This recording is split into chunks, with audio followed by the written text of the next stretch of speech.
الحمد لله والصلاة والسلام على رسول الله أما بعد. قال الله تبارك وتعالى: إنا أعطيناك الكوثر فصل لربك وانحر إن شانئك هو الأبتر. کل ماہ ذی الحجہ کے ابتدائی 10 دنوں سے متعلق گفتگو کی گئی تھی، اور آج انشاءاللہ تعالی قربانی کے احکام اور مسائل سے متعلق گفتگو کرنے کی کوشش کی جائے گی انشاءاللہ تعالی۔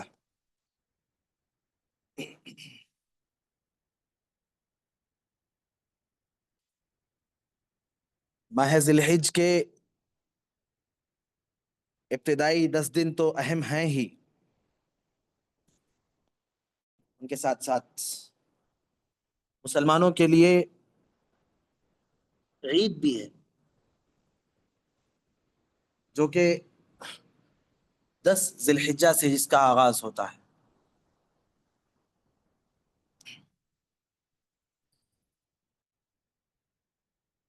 چنانچہ عید کے عبادات میں سے سب سے اہم عبادت قربانی ہے۔ اللہ تبارک و تعالی نے قرآن مجید کی سورۃ الکوثر میں اسی قربانی کے بارے میں تعلیم دی ہے کہ فصل لربک وانحر، آپ اپنے پروردگار کے لیے نماز ادا کیجئے اور قربانی کیجئے۔ اور ایک اور مقام پر اللہ تبارک و تعالی نے قربانی کا ذکر کرتے ہوئے کہا کہ قل ان صلاتی ونسکی ومحیای ومماتی للہ رب العالمین، آپ کہہ دیجئے کہ میری نماز، میری قربانی، میری زندگی، میری موت کائنات کے پروردگار اللہ کے لیے۔ اس کے علاوہ بھی قرآن مجید میں اور بہت سے مقامات پر قربانی کا ذکر کیا گیا ہے۔ ایک مقام پر اللہ تعالیٰ نے کہا کہ لن ینال اللہ لحومها ولا دماؤها ولکن ینالہ التقوی منکم، کہ اللہ تبارک و تعالیٰ کے پاس قربانی کا گوشت اور قربانی کا خون نہیں پہنچتا، بلکہ اللہ تبارک و تعالیٰ کے پاس تمہارا تقوی پہنچتا ہے، تمہاری نیت پہنچتی ہے۔ تو سورۃ الحج میں بھی اللہ تعالیٰ نے کہا کہ وَلِكُلِّ أُمَّةٍ جَعَلْنَا مَنْسَكًا لِيَذْكُرُوا اسْمَ اللَّهِ عَلَى مَا رَزَقَهُمْ مِنْ بَهِيمَةِ الْأَنْعَامِ، کہ ہر امت کے لیے ہم نے قربانی کے طریقے مقرر کیے ہیں تاکہ وہ ان چوپائے جانوروں پر اللہ کا نام لیں، یعنی ذبح کریں جو اللہ تعالیٰ نے انہیں دے رکھے ہیں۔ ان کے علاوہ بھی قرآن مجید کے اندر اور بہت ساری جگہوں پر قربانی کا ذکر کیا گیا ہے۔ لہذا عید الاضحیٰ کی اہم ترین عبادت قربانی ہے۔ اللہ کے نبی صلی اللہ علیہ وسلم سے جب صحابہ نے دریافت کیا قربانی کے بارے میں کہ کیا ہے یہ، اس کی کیا حیثیت ہے، تو آپ صلی اللہ علیہ وسلم نے صحابہ سے کہا کہ یہ تمہارے باپ ابراہیم علیہ السلام کی یاد ہے، سنت ابیکم ابراہیم یہ تمہارے باپ ابراہیم علیہ السلام کا طریقہ اور ان کی سنت ہے. لہذا اس قدر اہم ہے یہ عبادت. آپ صلی اللہ علیہ وسلم نے کہا کہ جو استطاعت رکھتا ہو، جس کے پاس طاقت ہو قربانی کرنے کی، جانور خریدنے اور انہیں ذبح کرنے کی، لیکن قربانی نہ کرے، فلا یقربن مصلانا، تو وہ ہماری عیدگاہوں کے قریب نہ آئے.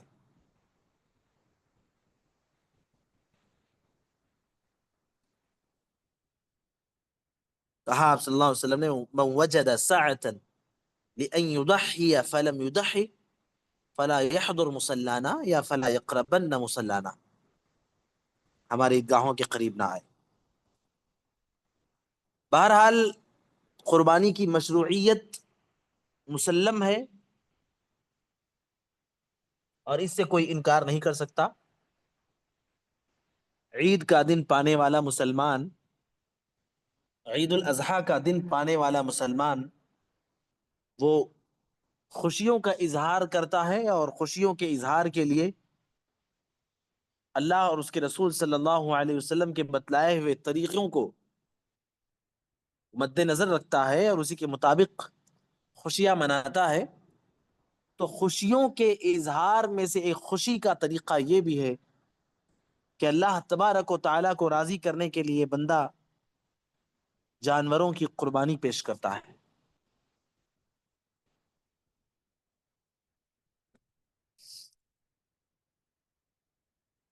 امام بخاری رحمہ اللہ نے صحیح بخاری میں کتاب الاضاحی کے تحت ایک باب باندھا ہے جس کا عنوان ہے کہ باب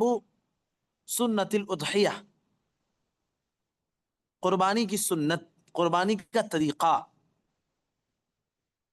ایک روایت انہوں نے ذکر کی ہے براء بن عازب رضی اللہ عنہ کی.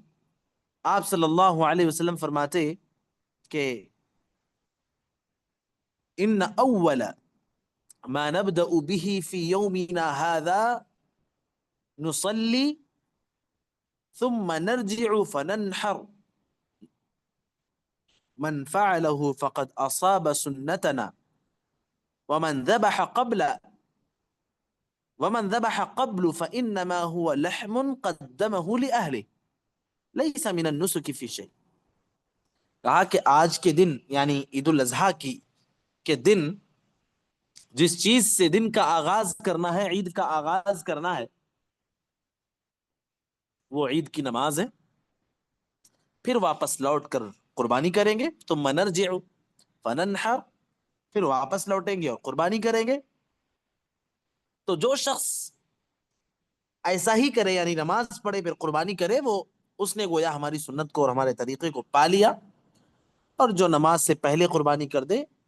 اس نے گویا اپنے گھر والوں کے لیے گوشت تیار کیا ہے، اس نے قربانی کے اجر و ثواب میں سے اس کو کوئی حصہ نہیں ملے گا. تو یہاں پر ایک چیز سمجھنے کی ہے اور قابل غور ہے. امام بخاری رحمہ اللہ نے جو باب باندھا ہے وہ باب ہے باب سنت الاضحیہ، قربانی کی سنت کا بیان. اور نبی صلی اللہ علیہ وسلم نے بھی یہی بات کہی ہے کہ من فعلہ فقد اصاب سنتنا، جو نماز سے پہلے، جو نماز کے بعد قربانی کرے، اس نے ہمارے طریقے کو اور ہماری سنت کو پا لیا اور ہماری سنت پر اس نے عمل کیا. یہاں پر اہل علم نے اس نکتے کو پیش کیا ہے کہ خود آپ صلی اللہ علیہ وسلم اس بات کا ذکر کر رہے ہیں کہ قربانی ہماری سنت ہے. قربانی کے وجوب کے سلسلے میں آپ صلی اللہ علیہ وسلم نے یہاں پر کوئی بات نہیں کہی ہے کہ جو کرے وہ اس نے سنت کو پایا، جو نہیں کرے، اگر واجب ہے، اگر فرض ہے، تب تو نہ کرنے والا مجرم ہے اللہ تعالیٰ کی نظر میں. لیکن جس نے پہلے ہی کر لیا اور بعد میں اس کو موقع نہیں ملا، اس کے بارے میں آپ نے کہا کہ اس نے اپنے بس اس نے اپنے گھر والوں کے لیے گوشت کی تیاری کی ہے، باقی سنت کو اس نے نہیں پایا، یعنی وہ ایک سنت پر عمل نہیں کر سکا۔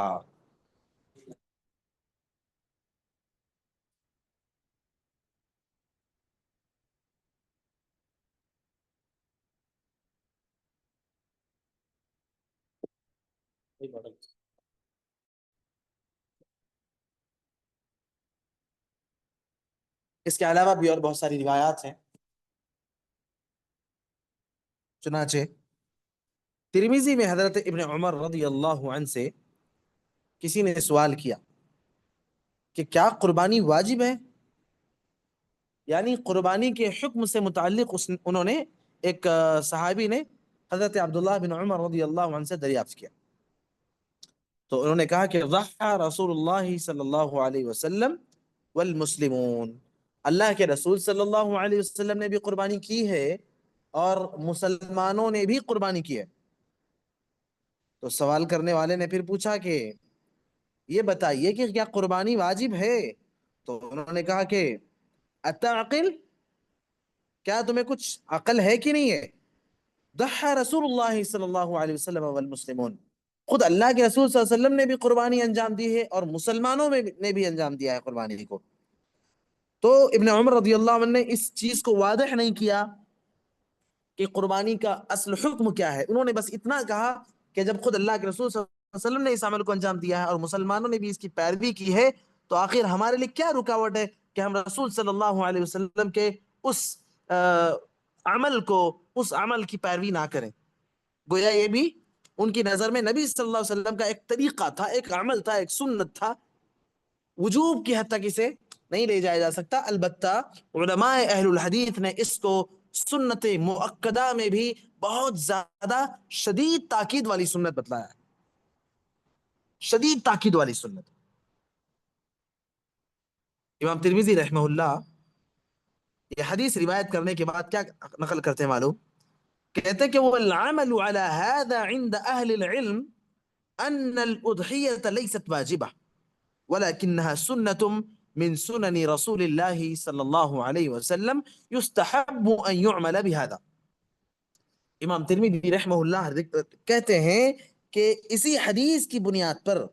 اہل علم کے نزدیک قربانی واجب نہیں ہے، بلکہ رسول اللہ صلی اللہ علیہ وسلم کی سنتوں میں سے ایک سنت ہے جس پر عمل کرنا مستحب ہے۔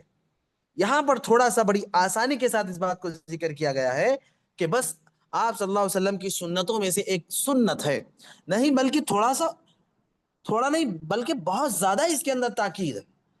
شدید تاکید، کہ جب آپ کہہ رہے ہیں کہ من لم یضحی فلا یقربن مصلانا،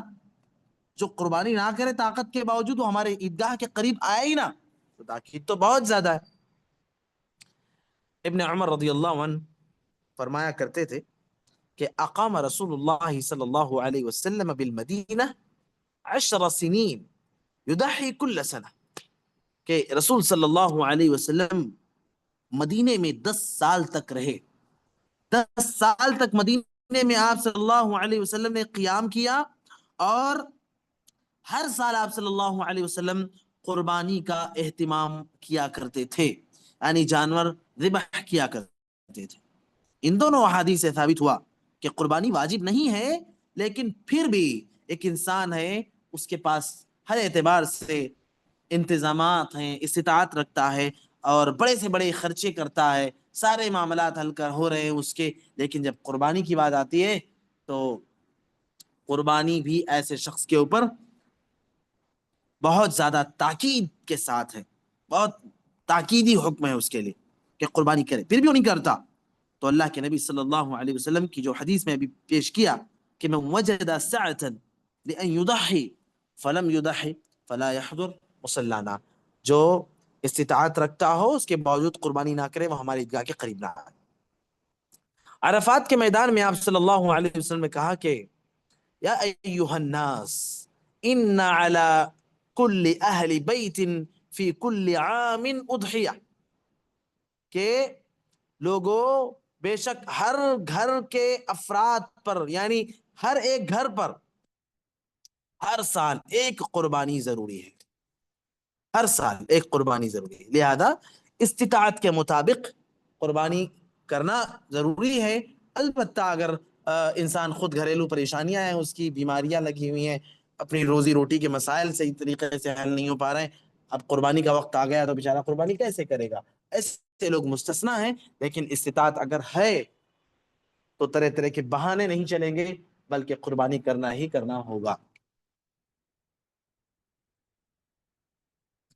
بعض لوگ اس سلسلے میں غلط فہمی کے شکار پڑے ہوئے۔ غلط فہمی کیا ہے کہ بھئی قربانی واجب تو صرف ان لوگوں کے لیے ہے جن کے اوپر حج ہے، باقی سب کے اوپر قربانی نہیں ہے۔ یہ ہے بعض لوگوں کی غلط فہمی۔ ابن عمر رضی اللہ عنہ کا جو قول ابھی نقل ہوا ہے کہ آپ صلی اللہ علیہ وسلم مدینے میں 10 سال رہے اور ہر سال قربانی کرتے رہے، تو ابن عمر رضی اللہ عنہ کا یہ قول خود واضح اس سے ہوتی ہے بات کہ ہر سال آپ قربانی کرتے رہے، ہر سال حج تو نہیں کیا آپ نے، پھر ہر سال قربانی تو کی نا۔ پتا چلا کہ حج کا قربانی سے یا قربانی کا ہمیشگی کے ساتھ قربانی کا حج سے تعلق نہیں ہے کہ حج ہوگا تبھی قربانی ہوگی، نہیں، ایسا نہیں ہے۔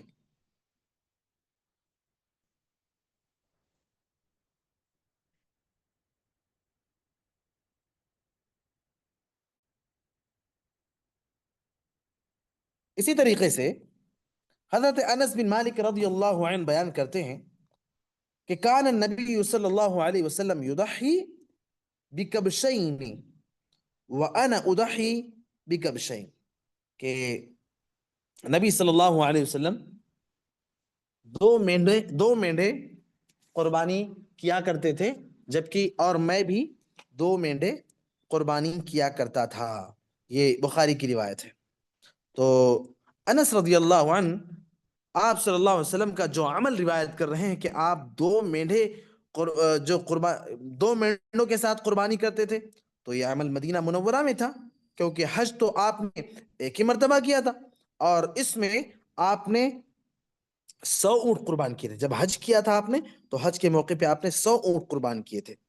بلکہ سنن ابو داؤد میں اسی حدیث کے الفاظ بالمدینہ کی صراحت بھی ہے، جو اس بات کا ثبوت ہے کہ آپ صلی اللہ علیہ وسلم حج کے علاوہ بھی قربانی کرتے تھے۔ انس بن مالک رضی اللہ عنہ کی یہ روایت اور اس کے علاوہ دوسری روایتیں ابو داؤد کی جو روایت ہے اس میں بھی اس بات کی صراحت موجود ہے کہ مدینے میں رہتے ہوئے بھی آپ صلی اللہ علیہ وسلم قربانی کرتے تھے۔ پتہ چلا کہ قربانی صرف حاجی پر نہیں ہے، صرف حج کرنے والے کے ذمہ نہیں ہے قربانی، بلکہ عام مسلمانوں کے لیے بھی عید الاضحیٰ کی ایک بہت اہم عبادت ہے قربانی۔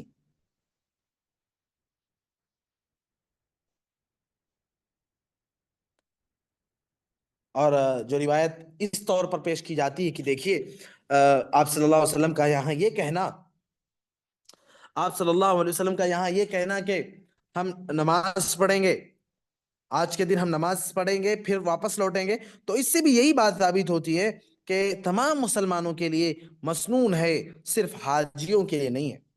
تمام مسلمانوں کے لیے مسنون ہے۔ کیونکہ اگر قربانی صرف حاجیوں کے لیے ہوتی تو آپ صلی اللہ علیہ وسلم یہ کیوں فرماتے کہ آج کے دن ہم پہلے نماز عید پڑھیں گے اور پھر قربانی کریں گے، جبکہ حجاج تو 10 ذی الحجہ کو نماز عید نہیں پڑھتے، اور نہ ہی رسول اکرم صلی اللہ علیہ وسلم نے حجۃ الوداع میں نماز عید پڑھی تھی۔ لہٰذا دنیا بھر کے مسلمانوں کو اس سنت پر عمل کرنا چاہیے، وہ یعنی حج کرنے والے لوگ ہوں یا غیر حجاج ہوں، سبھی کو قربانی کا اہتمام کرنا چاہیے۔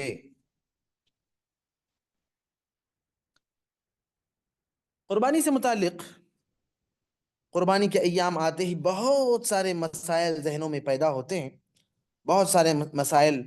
ابھر کر آتے ہیں اور ان کی وضاحت بہت ضروری ہے۔ چنانچہ ایک مسئلہ یہ ہے جس کا ذکر کل بھی ہو چکا تھا کہ جو شخص قربانی کرنا چاہتا ہے عید الاضحیٰ کا یا ماہ ذی الحجہ کا چاند نظر آنے کے بعد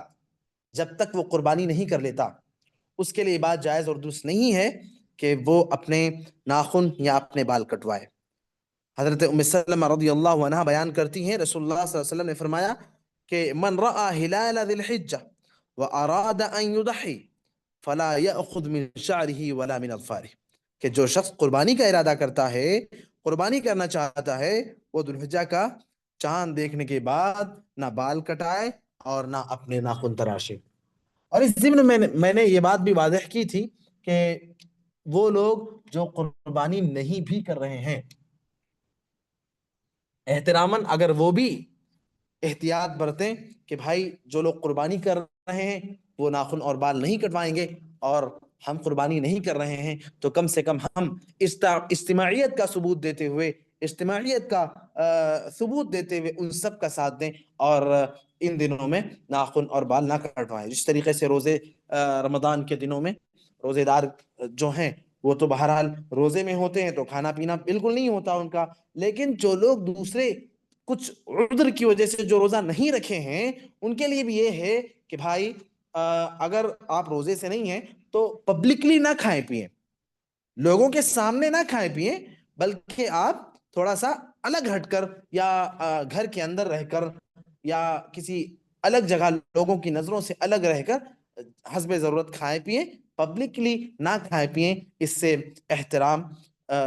یعنی احترام لازم نہیں آتا، اس احترام کا تقاضا یہ نہیں ہے۔ بالکل ویسے ہی جو لوگ قربانی نہیں بھی کر رہے ہیں وہ بھی اگر احتراماً احتیاط برتیں گے تو اللہ تبارک تعالیٰ سے امید ہے کہ ان کی نیت کے مطابق انشاءاللہ تعالیٰ ان کے لیے اجر و ثواب ضرور ہوگا۔ دوسری بات یہ کہ قربانی کے لیے کون سے جانور ہوں گے، کن جانوروں کی قربانی جائز ہے، کن جانوروں پر ہم قربانی کریں گے؟ تو اس سلسلے میں اللہ تبارک و تعالیٰ کا فرمان کہ وَلِكُلِّ أُمَّةٍ جَعَلْنَا مَنْسَكًا لِيَذْكُرُوا اسْمَ اللَّهِ عَلَى مَا رَزَقَكُم مِّن بَهِيمَةِ الْأَنْعَامِ، ہر امت کے لیے ہم نے قربانی کے طریقے مقرر کیے ہیں تاکہ وہ ان چوپائے جانوروں پر اللہ کا نام لیں، یعنی ذبح کریں جو اللہ نے انہیں دے رکھے ہیں۔ آیت کریمہ میں یہ آیت سورۃ الحج کی آیت نمبر 34 ہے، تو آیت کریمہ میں جو اللہ تبارک تعالیٰ نے یہ لفظ ذکر کیا ہے بہیمۃ الانعام، تو بہیمۃ الانعام سے کیا مراد ہے؟ چوپائے، ان سے مراد کیا ہے؟ ان سے مراد اونٹ، گائے، بھیڑ، بکری، نر اور مادہ، یعنی پورے 8 ہو گئے، اونٹ، گائے، بھیڑ، بکری، نر، مادہ، 4 4 8۔ امام نووی رحمہ اللہ نے تمام مسلمانوں کا اس بات پر اجماع نقل کیا ہے کہ قربانی میں صرف یہی جانور ہی کفایت کر سکتے ہیں، صرف انہی جانوروں پر قربانی درست ہوگی۔ اب مسئلہ یہ پیش آتا ہے کہ بہت سارے مقامات ایسے ہیں جہاں پر گائے کی یعنی گائے ذبح کرنے پر پابندیاں ہیں، کیونکہ ہمارے غیر مسلم بھائی ان کے نزدیک گائے مقدس ہوتی ہے اور وہ اسے ماں مانتے ہیں، اس لیے بعض جگہیں ہیں جہاں پر گائے کی قربانی پر پابندیاں ہیں، گائے کو ذبح کرنے پر، لہذا کیا ہوتا ہے کہ وہاں کے لوگ گائے اور بھینس کو ایک ہی تصور کرتے ہیں، اور اس سلسلے میں بطور خاص علماء احناف اس بات کو ثابت کرنے کی کوشش کرتے ہیں کہ گائے اور بھینس دونوں ایک ہی ہیں، رنگ کا فرق ہے، جس طریقے سے ایک بکرا سفید، ایک بکرا کالا، ایک بکرا بھورا، رنگ الگ ہوتا ہے، ایسے ہی گائے اور بھینس دونوں جانور ایک ہی ہیں، اور رنگ کا فرق ہے اور تھوڑے مزاج کا فرق ہے۔ حالانکہ بات یہ درست نہیں ہے، جو لوگ بڑی گہرائی سے جانوروں کے سلسلے میں معلومات رکھتے ہیں وہ اس بات کو واضح کرتے ہیں کہ نہیں، جانور گائے تو بالکل الگ جانور ہے اور بھینس بالکل الگ جانور ہے، دونوں میں کوئی برابری نہیں ہے، کوئی مماثلت نہیں ہے، کوئی ایک جیسی بات نہیں ہے، دونوں الگ جانور ہیں۔ اس لیے جب آپ صلی اللہ علیہ وسلم اللہ تبارک و تعالیٰ نے قربانی کے جانوروں میں بہیمۃ الانعام کہا، اور بہیمۃ الانعام کی تفسیر کہ اونٹ، گائے، بھیڑ اور بکری یہ 4 جانور 4 4 8 ان کا ذکر ہے، بھینس کا چونکہ ذکر نہیں ہے، اور صحیح بات یہ ہے کہ وہ ایک الگ جانور ہے، یہ گائے کے گائے نہیں ہے اور گائے کے جیسا بھی نہیں ہے، تو اگر الگ جانور ہے وہ ان میں شامل نہیں ہے، لہذا صحیح بات یہ ہے کہ گائے بھینس پر قربانی جائز نہیں ہوگی، درست نہیں ہوگی۔ اب اگر کوئی اس بارے میں کہے کہ بھائی بہت سارے علماء، بلکہ بعض اہل حدیث علماء جو بڑا اونچا مقام رکھتے ہیں، ایسے علماء کا بھی یہی فتویٰ ہے، ان کا بھی یہی موقف اور ان کی بھی یہی رائے ہے کہ بھینس پر قربانی درست ہے، تو اس کا جواب یہ ہوگا کہ احتیاط برتنا ضروری ہے۔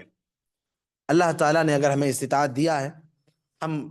بکرے کی قربانی کر سکتے ہیں تو ہم بکرے پر قربانی کریں،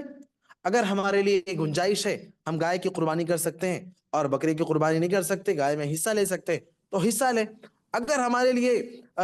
معاملہ ایسا ہے کہ بھائی بکرے کی قربانی ہم نہیں کر سکتے کیونکہ اس میں خرچ زیادہ لگتا ہے، اور گائے ہمارے علاقے میں چونکہ اجازت نہیں ہے قانونی طور پر اس کی، اور اس لیے ہم مجبور ہیں، تو ہم بھینس کی قربانی نہیں کریں گے، تو یہ چیز ٹھیک نہیں ہوگی، یہ چیز ٹھیک نہیں ہوگی، کیونکہ یہ جو اللہ تبارک تعالیٰ نے قرآن مجید کے اندر جو نص بیان کیا ہے اس سے یہ چیز باہر ہے، اس لیے درست نہیں ہوگی۔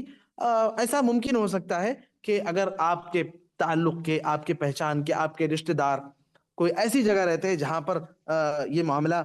قانونی طور پر اس کی اجازت ہوتی ہے، تو وہاں پر آپ کروائیں، یا کچھ دنوں کے لیے وہاں منتقل ہو کر وہاں پر یہ معاملات انجام دے کر پوری طریقے سے خوشیاں وہاں منا کر پھر اپنے گھر کو لوٹ جائیں۔ بہرحال اس کے آپشنز مختلف ہو سکتے ہیں، لیکن بہرحال یہ چیز ٹھیک نہیں ہو سکتی، جو شریعت سے ٹکرائے وہ چیز درست نہیں ہو سکتی، واللہ اعلم۔ احتیاط کا تقاضا یہی ہے کہ ہم بھینس کی قربانی نہیں کریں گے۔ اسی طرح قربانی کے معاملے میں آپ صلی اللہ علیہ وسلم کی تعلیمات یہ بھی ہیں کہ جانور اس کے اندر کون سے عیوب، کون سی کمیاں پائی جائیں گی تو جانور قربانی کے لائق نہیں ہوگا۔ چنانچہ جانور اگر اس کا لنگڑا پن بالکل ظاہر ہے، یا اس کی آنکھوں کا ٹیڑھا پن جسے بھینگا پن بولتے ہیں، ترچھا پن وہ بالکل واضح ہے، یا جانور بہت زیادہ دبلا پتلا ہے، وہ ہڈیاں بالکل اس کی باہر نظر آ رہی ہیں، ذرا بھی گوشت پوست ہے ہی نہیں، یا جانور بہت زیادہ بیمار ہے، شدید بیمار ہے، تو یہ 4 چیزیں جانور کو قربانی کے لائق نہیں بناتی۔ اور اسی طریقے سے ظاہری عیوب میں یہ بھی آتا ہے کہ اس کا کان کٹا ہو، اس کی سینگ ٹوٹی ہو، یہ معاملات، اس کا پیر ٹوٹا ہو، لنگڑا پن ہو اس کے اندر، یہ ساری چیزیں بھی، یا کوئی بڑا زخم ہو جو صاف جھلک رہا ہو، دکھ رہا ہو۔ ہاں بسا اوقات ایسا ہوتا ہے کہ جانوروں کو گھر تک لانے کے درمیان چونکہ اس کو نئی جگہ پر جلدی وہ چل کر نہیں آتا ہے، تو مار کر بھی لاتے ہیں لانے والے لوگ، تو اس سے اس کو بسا اوقات تھوڑی بہت چوٹ لگ جاتی ہے، تو وہ اس میں شامل نہیں ہوگی، وہ عیوب میں نہیں آئے گا، وہ ہلکی پھلکی مار وہ عیوب میں شامل نہیں ہوگی۔ جو ظاہری بڑے عیوب ہیں ان کی وجہ سے جانور قربانی کی قابلیت ختم کر دیتا ہے۔ چنانچہ براء بن عازب رضی اللہ عنہ کی روایت ہے، آپ صلی اللہ علیہ وسلم کا فرمان ہے کہ 4 لا تجوز فی الاضاحی، 4 باتیں یہ جانور کو قربانی کی لیاقت اس کے اندر سے ختم کر دیتی ہیں، 4 قسم کے جانور قربانی کے لائق نہیں ہوتے۔ العوراء بین عورها، والمریضة بین مرضها، والعرجاء بین ضلعها، والکثیر التي لا تنقی۔ یہ ابو داؤد اور ترمذی کی روایت ہے کہ قربانی میں 4 قسم کے جانور جائز نہیں ہیں، یعنی قربانی کے جانور میں 4 قسم کی صفات اگر پائی جاتی ہوں تو وہ جانور قربانی کے لائق نہیں ہے۔ کیا کیا صفات ہیں؟ کہ جانور جو العوراء بین عورها، جانور جو جس میں بھینگا پن ہو، یعنی اس کی آنکھ ترچھی ہو، بالکل صاف جھلک رہا ہو کہ بھائی یہ چیز تو بالکل واضح ہے، بھینگا پن ہو، پہلی چیز۔ دوسری چیز یہ کہ بالکل بیمار ہو، بہت شدید بیمار ہو، اور اس کی بیماری بالکل کھلم کھلا واضح ہو، یہ نہیں کہ بھائی چارہ نہیں کھا رہا ہے تو بیمار ہے، یا پانی نہیں پی رہا ہے تو بیمار ہے، یا تھوڑا بہت مسئلہ ہے چونکہ دور سے گاڑی پہ کھڑا کھڑا آیا ہے اور اب جو ہے کافی تھکان کی وجہ سے اٹھ نہیں پا رہا ہے تو بیمار ہے اور قربانی کے لائق نہیں، ایسا معاملہ نہیں ہے، اس کی بیماری بالکل واضح ہو اور طویل بیماری۔ اسی طریقے سے وَالْعَرْجَاءُ بَيِّنٌ ضَلَعُهَا، کہا کہ وہ جانور جو لنگڑا ہو اس کا لنگڑا پن بالکل نمایاں اور ظاہر ہو۔ اسی طریقے سے انتہائی کمزور اور لاغر جانور جس کی ہڈیوں میں گودا نہ ہو، ہڈیاں جھلک رہی ہوں، گوشت پوست اس کا ہو ہی نہ، تو ایسے جانوروں کے بارے میں کہ ان کی قربانی جائز نہیں ہوگی۔ جن میں نے ذکر کیا کہ اگر اس کی سینگ ٹوٹی ہو، اس کی آنکھ پھوٹی ہو، اس کا کان کٹا ہو، تو یہ صفات جانور کے اندر سے قربانی کی لیاقت اور قابلیت کو ختم کر دیتے ہیں۔ ایک مسئلہ اور ہے کہ جانور کتنا بڑا ہو، کتنے سال کا ہو، کیسا جانور ہو جو قربانی کے قابل ہوگا۔ تو قربانی کا جانور موٹا تازہ ہونے کے ساتھ ساتھ دو دانتا ہوگا، دانتا ہونا ضروری ہے۔ البتہ بھیڑ یا دمبا اس میں گنجائش ہے کہ اگر دو دانتا نہ بھی ملے تو 1 سال کا ہو تو کافی ہے۔ بھیڑ اور دمبا 1 سال کا ہو تو کافی ہے۔ بھیڑ کہتے ہیں جو بہت زیادہ بڑے بڑے بالوں والا ہوتا ہے، بکرے کے اتنا، اور دمبا بالکل یعنی وہ میرے خیال سے دوسرے علاقوں سے اس کو لایا جاتا ہے، خاص طور سے اپنے علاقوں میں بہت کم پایا جاتا ہے۔ بال بالکل نہیں ہوتے، بالکل گردن تھوڑی سی لمبی ہوتی ہے، تو اسے دمبا کہتے ہیں۔ تو دمبا اور بھیڑ یہ دونوں 1 سال کے ہوں تو کافی ہے، ورنہ اونٹ ہے، گائے ہے یا بکرے ہیں تو اس کے اندر شرط یہ ہے کہ دو دھاتا ہو۔ چنانچہ جابر رضی اللہ عنہ کی روایت ہے، آپ صلی اللہ علیہ وسلم نے فرمایا کہ لا تذبحوا الا مسنة الا ان يعثر عليكم فتذبحوا جذعة من الضأن، کہا کہ تم دو داتا جانور ہی ذبح کرو۔ دو داتا جانور مطلب اس کے سامنے کے دو دانت گر کر نئے نکلے ہوں۔ اب یہ کیسے پتا چلے گا بھائی دانت تو لگے ہیں، تو دیکھ کر کیسے معلوم ہوگا کہ یہ دانت گر کر نئے آئے ہیں؟ تو اس کے لیے جو لوگ جانکار ہوتے ہیں، جانوروں کی خریداری کے بارے میں جو لوگ مہارت رکھتے ہیں، یا جو لوگ سالوں سال سے قربانی کرتے آئے ہیں، ان کو تجربہ ہوتا ہے، اور نئے لوگوں کو ان کے تجربے سے فائدہ اٹھا کر معلومات حاصل کر لینا چاہیے۔ دانت تھوڑا سا بڑا نظر آتا ہے، اس میں پیلا پن ہوتا ہے، اور دوسرے دانتوں سے تھوڑا سا نمایاں اور الگ نظر آتا ہے، وہ ہوتا ہے اس کو کہتے ہیں کہ بھائی یہ دودھ کا دانت ہے جو بالکل سفید ہے، اور جو ٹوٹ کر گرا ہوتا ہے وہ تھوڑا بڑا ہوتا ہے تو واضح ہو جاتا ہے، اس کے درمیان کبھی کبھی خلا بھی رہتی ہے تو واضح ہو جاتا ہے کہ بھائی یہ دودھ کا دانت نہیں ہے، یہ دوبارہ نکلا ہوا دانت ہے، ٹوٹ کر دوبارہ نکلا ہوا دانت ہے، تو اندازہ ہو جاتا ہے۔ تو دانتا جانور ہونا چاہیے۔ اس سلسلے میں بھی اختلاف کیا جاتا ہے کہ بھائی جانور 1 سال کا ہے تو بس ہے نا، 1 سال کا ہے تو کافی ہے نا۔ حالانکہ جب اللہ کے نبی صلی اللہ علیہ وسلم نے کہہ دیا کہ لا تذبحوا الا مسنة، کہا کہ دمبا یا بھیڑ ہو تو 1 سال، اور دوسرے جانور وہ دانتا اگر نہ ہو تو اس کو ذبح مت کرو، لا تذبحوا الا مسنة، اس کی قربانی مت دو۔ تو جب آپ صلی اللہ علیہ وسلم نے صاف طور پر یہ تعلیم دے دی ہے تو پھر ہمیں اپنی طرف سے اس میں دخل اندازی کر کے اپنی رائے کو، اپنی سوچ کو، اپنے ذہن کو اس میں بیچ میں داخل نہیں کرنا چاہیے۔ اور جب ہم قربانی کر رہے ہیں اللہ رب العالمین کی رضا کے لیے تو اللہ رب العالمین کی اور نبی صلی اللہ علیہ وسلم کی تعلیمات کو مد نظر رکھ کر ہی قربانی کریں گے، تبھی صحیح طور پر ہمیں اجر و ثواب ملے گا۔ ایک حدیث میں نبی صلی اللہ علیہ وسلم نے کہا کہ ان الجذع یوفی مما یوفی منہ الثنی، کہ بے شک 1 سال کا دمبا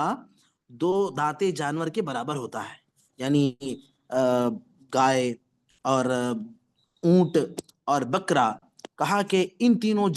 تینوں جانور اگر 2 دانتے ہوں تو 1 سال کا دمبا ان کے برابر ہوتا ہے، یعنی ان کی برابری کرتا ہے۔ ان کی قربانی 2 دانتے پر جائز ہے تو اس کی قربانی 1 سال پر ہی جائز اور درست ہو جاتی ہے۔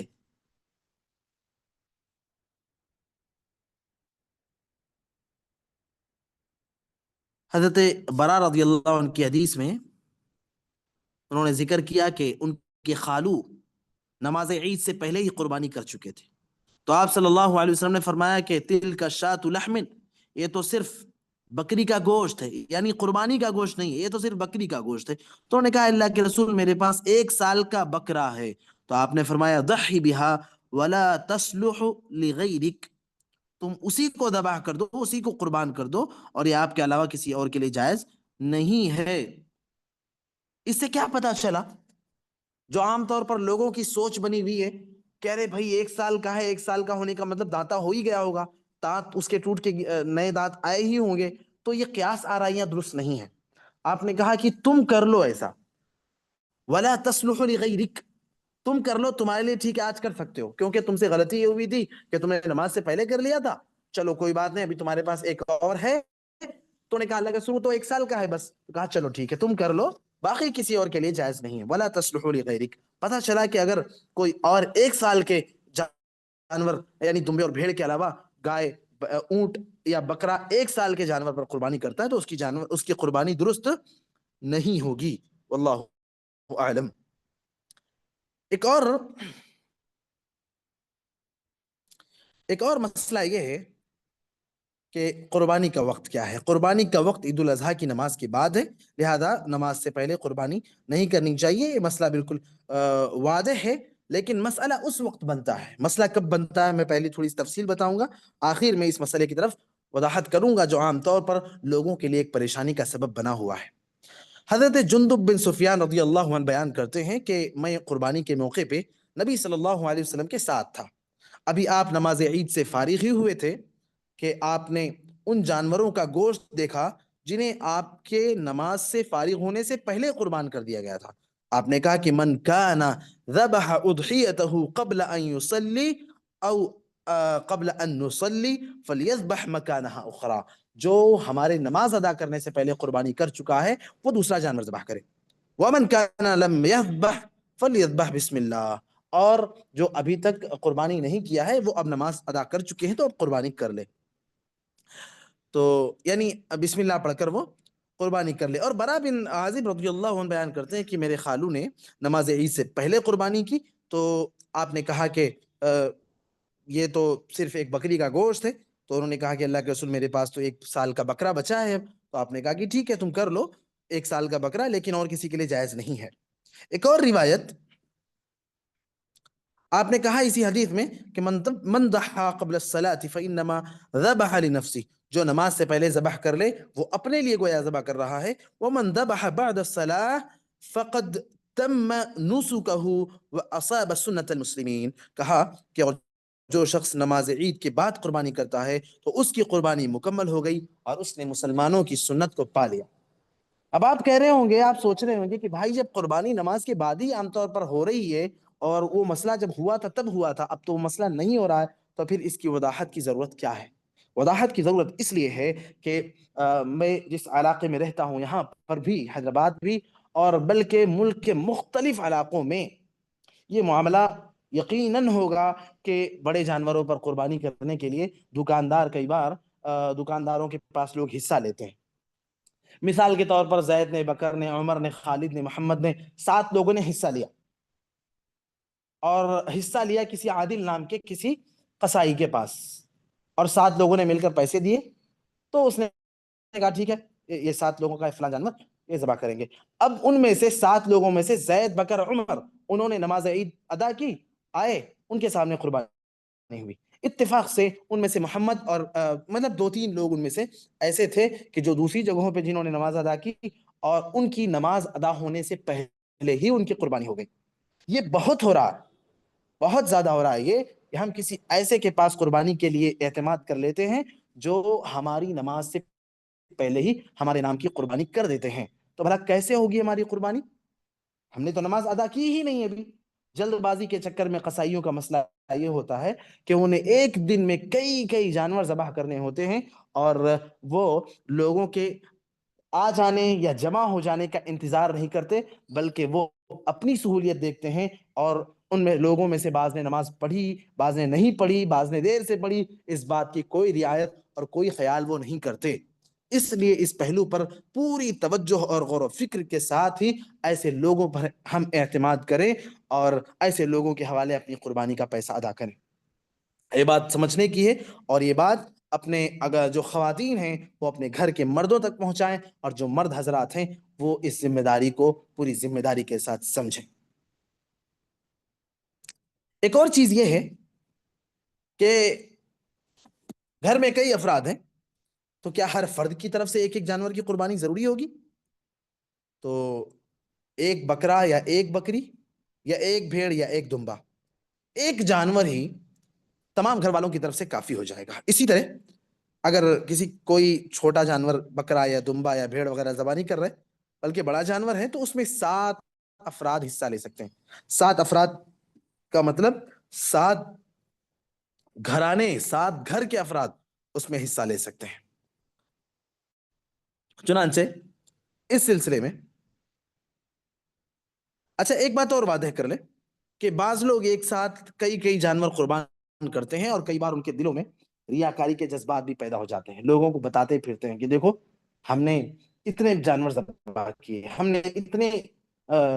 بکرے خریدے، ہم نے یہ لیا وہ لیا۔ اس طریقے سے لوگوں کے ذہنوں میں وہ اس قسم کے خیال پیدا کرتے ہیں، اور ریاکاری کا جذبہ کہیں نہ کہیں ان کے دل میں آ جاتا ہے۔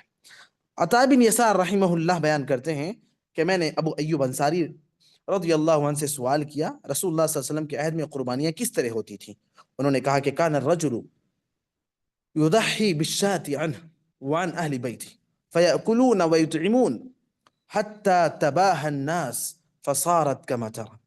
کہ ایک آدمی اپنی اور اپنے گھر والوں کی طرف سے ایک ہی بکرے کی قربانی کرتا تھا، پھر وہ خود بھی کھاتے اور دوسروں کو بھی کھلاتے تھے۔ صحابی رسول کہتے ہیں کہ پھر لوگوں میں جو ہے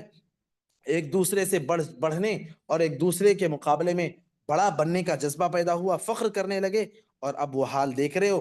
اب وہ حال پیدا ہو گئی جو تم دیکھ رہے ہو، یعنی ایک گھر میں کئی جانوروں کی قربانی شروع ہو گئی۔ اگر یہ واقعتاً ہمیں اللہ نے دی ہے طاقت، استطاعت ہے ہمارے پاس، اور ہم کرنا چاہتے ہیں، ریاکاری کا جذبہ دل میں نہ پیدا ہو تو کوئی حرج نہیں ہے، ورنہ اگر یہ مسائل، یہ معاملات پیدا ہونے کی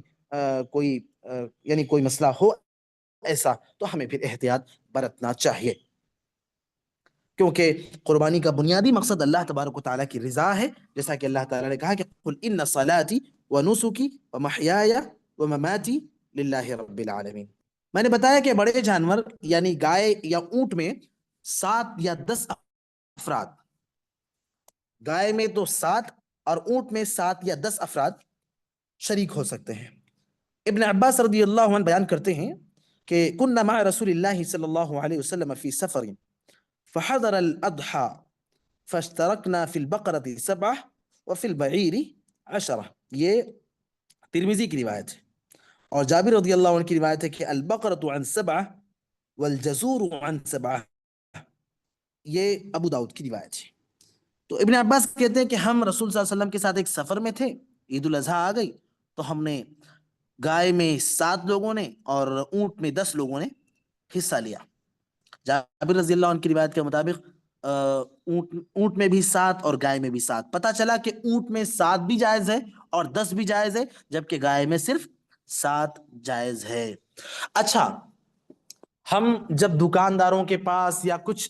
ایسے لوگوں کے پاس ہم اعتماد کر کے ان کے حوالے پیسے کر دیتے ہیں کہ لو ہماری طرف سے قربانی کرو، بس ہمیں گوشت چاہیے، تو وہ لوگ کیا کرتے ہیں، پھر وہ صحیح تقسیم نہیں کر پاتے یا پوری ذمہ داری نہیں نبھا پاتے، کیونکہ انہیں زیادہ سے زیادہ پیسے کمانا ہوتا ہے اور ایک وقت میں کئی جانور ذبح کرنا ہوتا ہے، تو اس لیے وہ ذمہ داری صحیح نہیں ادا کر پاتے۔ تو ہم اگر قربانی کر رہے ہیں، ہم اگر ایک جانور میں شریک ہیں، تو ظاہر سی بات ہے ہمیں جانور کے یعنی جس قسم کے الگ الگ گوشت ہوتے ہیں، ہمیں ہر ایک چیز چاہیے، ہے نا، پیر ہے تو وہ بھی چاہیے ہمیں، اس کا جو حصے ہیں ہر ایک چاہیے، لیکن صحیح تقسیم وہ لوگ نہیں کرتے، تو اس لیے پھر کئی بار کسی کو کم ملا، کئی بار کسی کو زیادہ ملا، ناانصافی کے معاملات بھی آتے ہیں۔ تو اس پہلو پر بہت ہی غور و فکر کر کے صحیح قدم اٹھانا ہماری ذمہ داری ہے۔ یہ کچھ عید الاضحیٰ سے متعلق یعنی قربانی سے متعلق مسائل تھے، یقیناً اور بہت سے مسائل ہیں جو رہ گئے ہیں، جو باقی ہیں، جن پر گفتگو کرنی چاہیے، لیکن چونکہ ہمارا وقت بہت لیمیٹڈ ہے، اور اس لیے ہم نے بس جو ممکن ہو سکا ان مسائل کو ہم نے ذکر کیا ہے، اور انشاءاللہ تعالی کل ہم نماز عید اور حج سے متعلق گفتگو کرنے کی کوشش کریں گے. اگر اللہ تعالیٰ سے دعا کرتے ہیں العالمین ہم نے جو کچھ سمجھا، جو کچھ پڑھا، جو کچھ جانا، ہم سب کو اس پر عمل کرنے کی توفیق عطا فرما. اگر کسی کے کچھ سوالات ہیں آج کے درس سے متعلق تو سوالات کر سکتے ہیں انشاءاللہ. نماز کا چونکہ کل نماز عید سے متعلق اور حج سے متعلق چونکہ کل مستقل گفتگو ہوگی تو اس موضوع کو ابھی رہنے دیں. آج جس موضوع پر گفتگو ہوئی ہے اس کے سلسلے میں اب سوال کر سکتے ہیں.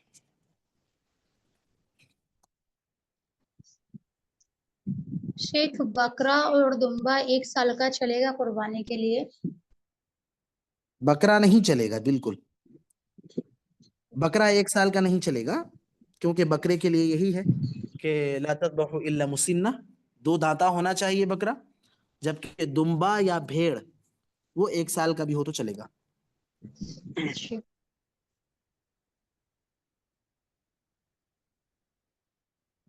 جی السلام علیکم ورحمۃ اللہ وبرکاتہ. وعلیکم السلام ورحمۃ اللہ وبرکاتہ. شیخ میرا سوال ہے، اصل میں ہماری طرف ایک بہت عام سی بات ہے کہ یہاں پر 15 دن پہلے جو ہے جانور لے آتے ہیں، پھر اس میں جو ہے اپنے حساب سے مہنگے سے مہنگے مطلب حصے لگاتے ہیں ساتھ، تو اس میں جو پیسے مطلب کچھ زیادہ لے لیتے ہیں، تو کیا ایسا کرنا درست ہے؟ کیسا کیسا کہا آپ نے؟ کیا مطلب یہاں پر جو ہے 15 دن پہلے جانور لے آتے ہیں اور اس کے ہاں بعد اس میں جو ہے حصے جو ہے اپنے حساب سے طے کر کے مہنگے سے مہنگے پھر وہ جی جو ہے لوگوں میں تک مطلب لوگوں کو دیتے ہیں، تو کیا اس طریقے سے مطلب کمائی کرتے ہیں اس میں؟ تو کیا حرج ہے اس میں؟ تو مطلب یہ درست ہے؟ کوئی مسئلہ نہیں بھائی، وہ تو کاروبار ہے، وہ تو اچھا کاروبار ہے. اب میں جو ہے اگر کاروبار کا ارادہ رکھوں اور میں ایک ساتھ 15 دن پہلے لے آؤں جانور، اور جسے چاہیے بھائی جسے خریدنا ہو وہ خریدے اپنا. جی، اصل میں یہ سوال اٹھ رہا تھا نا کہ مطلب دوست مطلب بول رہے تھے اس بارے میں. اس میں کیا ڈاؤٹ پیدا ہو رہا ہے؟ مجھے ذرا واضح کیجیے. وہ کہہ رہے تھے اس میں جو ہے دین کا کام، اس میں بھی جو ہے وہ پیسے کما رہے ہیں اور اس میں یہ اللہ کے لیے ہوتا ہے. نہیں نہیں نہیں، یہ سب سوچ غلط ہے. یہ سوچ غلط ہے. مسجد کی تعمیر کرنے والا مستری وہ بھی پیسے لیتا ہے نا. جی مسجد بنانے والا مزدور جو گارا اور مٹی مسالے بناتا ہے وہ بھی پیسے لیتا ہے. مسجد کی تعمیر کے لیے کھڑے ہو کر کام کروانے والے مولوی صاحب وہ بھی اپنی مزدوری جوڑتے ہیں، ہے نا. امام صاحب وہ بھی اپنی تنخواہ لیتے ہیں. تو یہ کوئی مسئلہ نہیں ہے بھائی، یہ تو ایسے کوئی. کہ آپ نے بول دیا بھینس کے بارے میں کہ وہ جو ہے درست نہیں، لیکن ہماری طرف یہی چلتا ہے سر، تو ایسے چلنے سے کیا سچویشن میں کیا ہوتا کیا ہے؟ جائے؟ جی چلنے سے کیا ہوتا ہے؟ میں نے واضح کر دیا کہ بھینس ان جانوروں میں سے نہیں ہے جن کا ذکر اللہ تعالیٰ نے قرآن مجید میں کیا ہے. اب یہ ایک مشتبہ مسئلہ ہے کہ گائے اور بھینس ایک ہی جانور ہے کیا؟ آپ بتائیے، آپ کے حساب سے جانور گائے اور بھینس ایک ہی ہے؟ دو الگ ہے نا. کوئی عقل مند نہیں کہہ سکتا اس بات کو کہ گائے اور بھینس ایک ہی ہے. اچھا، اگر دیکھنے میں دونوں جانور چہرے کے اعتبار سے، چلنے پھرنے کے اعتبار سے، چارے وارے کے اعتبار سے، دودھ کے اعتبار سے ایک لگتے بھی ہوں، لیکن جو تفصیل کے ساتھ ماہر میں اس میدان کے جو لوگ ہیں وہ بات واضح کرتے ہیں کہ بھائی دو جانور الگ ہیں، ان کے درمیان بہت سا فرق ہے، ایک ہو ہی نہیں سکتے. سمجھ جی، میں آ رہی علماء اہل حدیث میں بھی جو ہے اس کے بارے میں شاید اختلاف ہے. کہا نا، میں نے کہا کہ جی علماء اہل حدیث میں سے بھی بعض اہل علم اس طرف گئے ہیں کہ بھینس کی قربانی جائز ہے، لیکن احتیاط کا پہلو یہ ہے کہ ہم ان جانوروں کی قربانی کریں جن پر قربانی جائز ہے، بغیر اختلاف کے. اختلاف میں پڑے کیوں؟ ایک ثواب جی کمانے کا موقع ہے، اس میں بھی ہم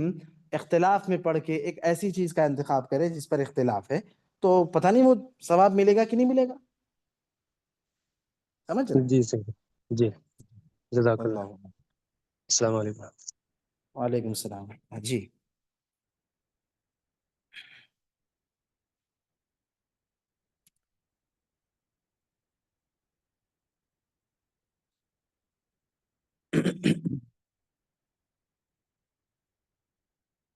جی، اور کوئی سوال کسی کا اس سلسلے میں آج کے درس سے متعلق؟